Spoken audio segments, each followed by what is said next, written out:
film, okay? I know you keep going back to it going, yeah, that's right, I pick a good one, yeah. I know exactly what you're trying to do, asshole. But this is a film with more complexity.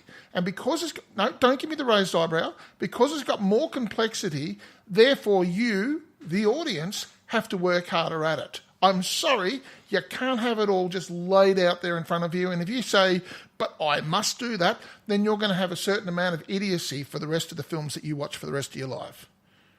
I know that sounds harsh, but that's the truth of it. Sometimes you've got to make that leap of faith and work harder and see what they're trying to do with the film.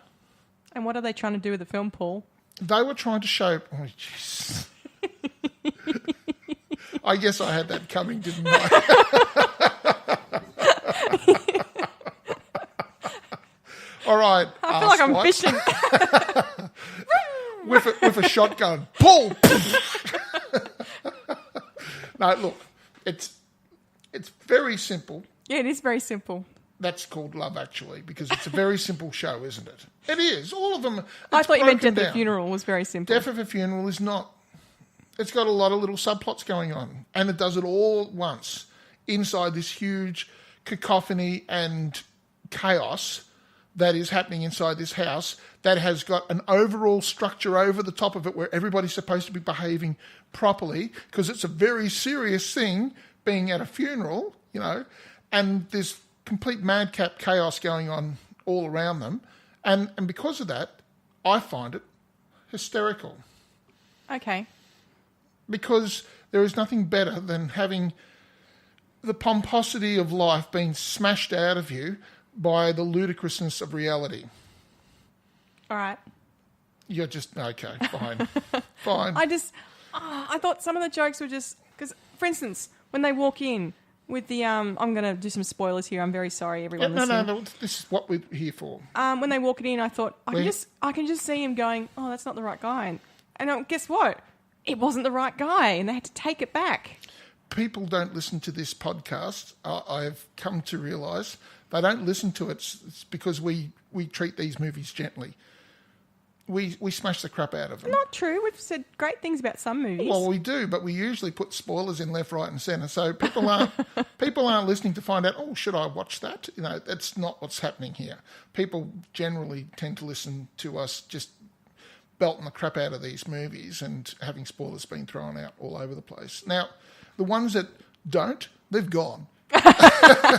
They're not listening anymore. Well, it might entice them to watch a film or whatever. I don't know. Occasionally we do, but like when you have a friend telling you about a movie, you want them to give you a little bit of, you know, sizzle. You want them to tell you a little bit about it, so you've got something to look forward to. You know. Okay, that's all right. You did that with me with this Trop Fest thing.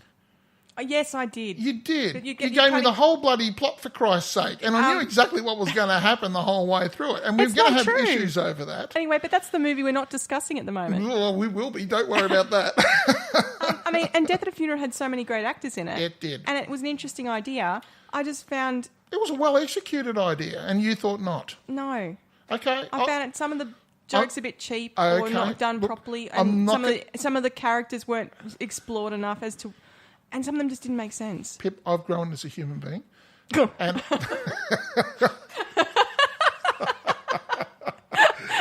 and I know that it is pointless beating my head against this particular brick wall. I'm sorry.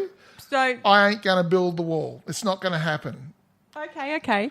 Yep. So you don't like it because you don't like that level of... You don't feel that complexity was well executed and properly explained. Is that fair? I guess so. Yeah, okay. It didn't do it for me. It was fine. It was an okay movie, but it was an okay movie. Okay. I found, for me, and perhaps I'm a little bit simplistic, but I found it was like properly explained and there was no problems with it. And there was, if you looked hard enough, there was enough motivation put into the show so that you understood where everybody was coming from. You had to work sometimes and your brain had to go very, very quickly to catch up, because there was a lot of assumed knowledge that they were just floating past on.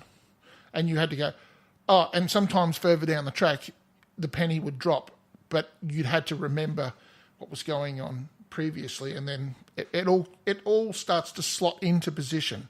It's not handed to you on a silver platter. I wasn't struggling with any of the concepts. No. Just some of them weren't there. Well, you were struggling with why people were doing certain things. Well, as in, they weren't deep enough. Their motivations. Well, it didn't quite make sense for a couple of reasons. Howard's character, they're giving him shit. He's having to do all these things. Yep. And yet they're just saying, oh, you're not a relative. And I'm thinking, well, then they don't explain who he is. But is he a best friend of someone? Who is he best friend of? It doesn't matter. It does matter. Because what's his ties to this family that makes it so that he would, go, oh, yeah, that's right, this guy's been murdered. Let's quickly hide it so none of us get in trouble. Pip, I'll clean shit off this man's bottom because we have that great a relationship. Whose relationship is he with? Come on. Does it really matter, though, what his relationship is? You know the guy is a pissy little man who's very, very fussy. That's clearly established. But who would, to me, I couldn't see where he would be friends with anyone. Matter. He's just a carer. For whatever purpose, he's the carer of this old goat. Yeah, but that didn't make sense to me. If he'd been a relative, then it would have made sense. Or a friend. They could have explained why he's a friend. Who's he friends with? Just call him the carer. Oh, to me, that's not enough. You need to know why is his loyalties with this family. Why is he willing to push this man 2 miles up the road to get him to this funeral and, But his loyalty was dearly being tested. That's what I mean. I wanted to know where the breaking point might have been. Okay, fair enough. No, fair enough. And why her dad thought that this guy who's a solicitor therefore makes good money and is stable and nice isn't good enough for his daughter. Well, what are they? Where does their family come from? Okay. Do you know what I mean? I do.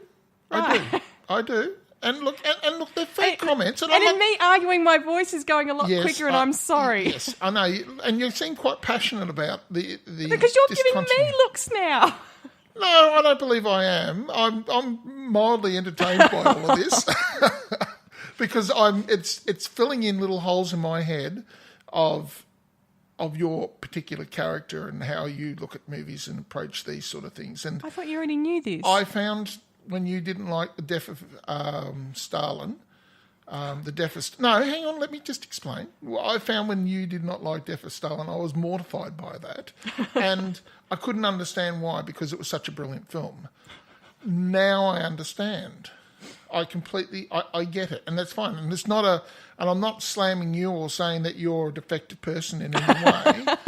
I'm not. Not on podcasts, though. No. When we turn off later. I don't believe I have to come out and say it, do I? No, but I'm just saying I get it. Like, it just helps fill in some of the filigree around your character, if you like. I understand more about how you're approaching them by this process of us judging the films. Yes. And like all these years you've missed out on my insight. Well, you wouldn't watch the movies that I like. That's not true. We like some movies. Think about it, and then try that again. Love Actually. No, but it's a good film. It's a good film. And look, I'm not particularly, I'm not going to slam a film. It's not a film that I would sit down and watch. Do you know what I mean? Like, I wouldn't, the reason this is such a good exercise for us is because it forces us to watch films that we would not necessarily sit down and watch. And I can assure you, Pip, that Love Actually is so far off the fucking radar that there is no way in God's earth that I would go anywhere near it. I would look at the cover and go, oh. And now you feel better. Your life is just so much more complete. I'm a better person for it. No, I am. And do you know what? I've watched Death at a Funeral now. Yes. So you've been asking me for ages to watch it. I'm not going to bring any more British comedies. No, I'm not. I will. No. I will. But they'll be like Stock and Two Smoking Barrel-esque style comedies. But they're good. Well, they're pretty straightforward. And the motivations... No, well, there's a certain kind of quiet subtlety about British comedy that gets lost on you sometimes. I don't know why. And I'm not saying that's because you're stupid, because you know I don't think that. You know it. So don't give me that shocked look. No, look, do you know what? People out there, watch this movie, Death at a Funeral, and tell us what you think. I'm interested to see what you reckon. It's a funny film. And like, we as Australians should be able to completely get British comedy. We should. No, I'm just surprised that you think I don't get British comedy.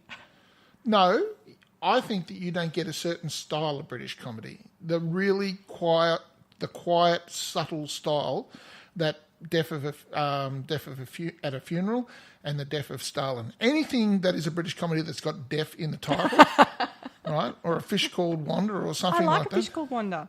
Yeah, but some of it's over the top, whereas... I like it. But did you laugh at any... Okay. Did you laugh at any of the parts in this film?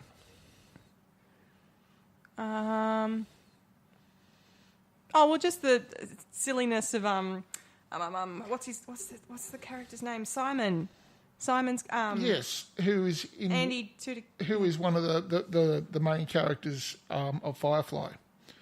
He also does heaps of voices. I know he does lots of things, but he's my go-to because of Firefly. His drug-induced stuff was very funny. He's an like excellent when he actor. went, "Did you see it move?" That made me laugh. Yes, because that was hilarious. It's over the top. But that was funny and it was executed very well. And you know why he's doing that? Because he's drug-induced. All the information's there. It makes sense. It does. So I laughed at that bit. Okay. And the rest of it you didn't. You're too busy scrunching up pieces of paper and throwing them at the TV. Is that the case? No, I just went, oh, that's all right. Okay, all right. I get what you're doing. Okay, all right. And when they were dragging him out of the bedroom or any of that stuff, or opening up the room and the old guy looks down and says, "What the fuck is that?" You know, as he sees a dead guy on the floor. No, I didn't find that funny. Okay, all right. Okay, that's fine. No, I remembered he was there. It was all good. Yep. Pip. Yes. What's your score? I would give it 6 out of 10. Yes, I thought you'd do something like that. All right. Well, I'm going to stick to it. I think this is an excellent comedy. I'm going to give it an 8.5. Well, there you go. I think it's very strong. So, 6 stars from me and 8.5 stars from Paul for Death at a Funeral. Never again, Pip. But now I have to do something that you usually do. Just stop talking and do it. No, I can do it. So what is your magic movie moment for this week? Explain it to us, Paul. Okay, the magical movie moment. Okay, now before we go rocking into it. No, go for it. I'm waiting. Yeah. I want to hear all about it. This is our 26th episode, and this is also the last episode for the year. And I just thought... Oh, I didn't even think of that. No, well, I did. Oh, see. There you go. You're being considered. Go figure. There's nothing to consider there. It was always a given. I think we've all come to realise who the conceited one here is. Oh, jeez. Cut deep. And on that bombshell... Well, I haven't even told people what it is. Happy New Year, everyone. Yeah, Happy New Year to you, arsehole. Sorry, you're telling us about your magic movie moment, Paul. Yes. My magical movie moment is a great moment in cinema history, one of the greatest speeches, I believe, that has ever been uttered.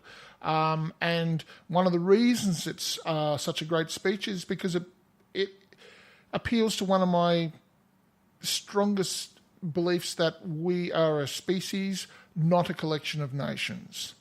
And we are humanity, and we should not be looking at the world's problems through the prism of nationality. It is Independence Day speech. Take it away, Pip.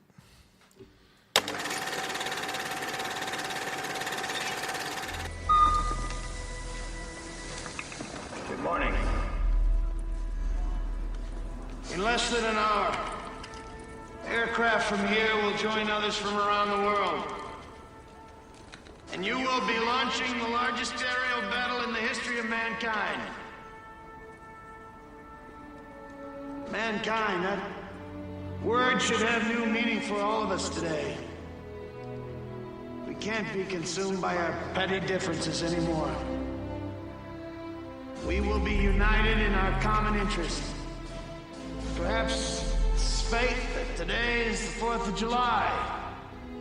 And you will once again be fighting for our freedom. Not from tyranny, oppression, or persecution, but from annihilation. We're fighting for our right to live, to exist. And should we win the day, the 4th of July will no longer be known as an American holiday. But as the day when the world declared in one voice, we will not go quietly into the night, we will not vanish without a fight,